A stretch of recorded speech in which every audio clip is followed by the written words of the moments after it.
শোনো, আমি বীর প্রতাপ চৌধুরীর বাড়ির রেডের অর্ডার পেয়ে গেছি। তোমরা এক্ষুনি গিয়ে রেড করো, একটা কোনো বাকি রাখবে না। বীর প্রতাপের বাড়িতে রেড। কাকে চাই? ইলেকশন কমিশন থেকে আসছি। বাড়িতে কারা কারা আছে তাদের ডিটেলস এবং ছবি লাগবে।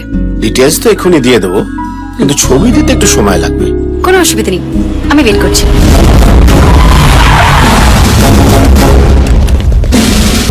আপনারা? Anti corruption bureau. আমাদের কাছে অর্ডার আছে বীর প্রতাপ চৌধুরীর বাড়ি সার্চ করে দেখার। প্লিজ। Thank you.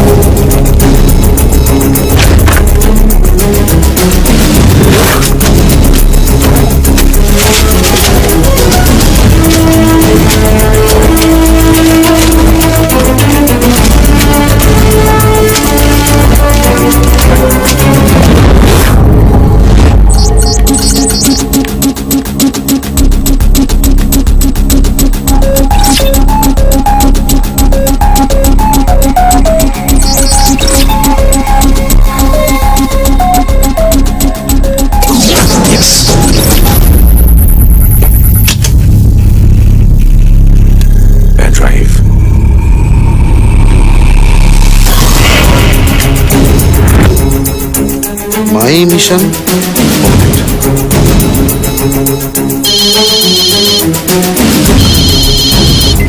হ্যাঁ স্যার।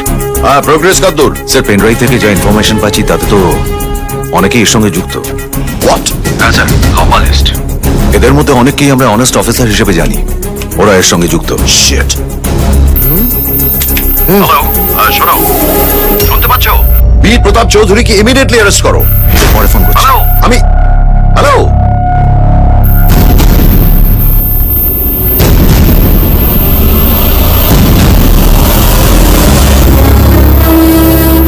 তোমাদের দুজনের নাম ওই লিস্টে আছে দেখে অবাক হচ্ছ?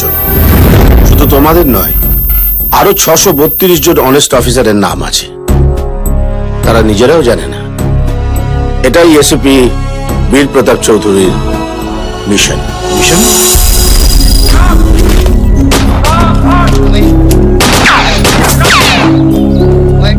আরে তুমি, তোমার মা আমাকে অনেকবার ফোন করেছে।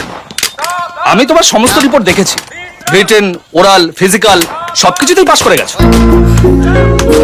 তাহলে আমার চাকরিটা হয়ে গেছে?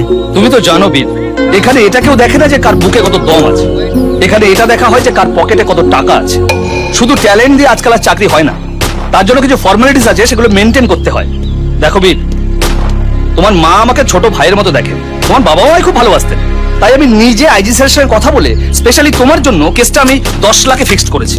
এর চেয়ে বেশি কিন্তু আমি আর কিছু করতে পারবো। কি হলো, কি ভাবছো? মানে ও তো মায়ের অপারেশনের জন্য বাড়িঘর পর্যন্ত বিক্রি করে দিয়েছে। দেখো বীর, অন্য কোনো চাকরিতে ফিক্স স্যালারি, আর এখানে যত খুশি কামাও। কি বিশ্বাস হচ্ছে না তো? এক মিনিট।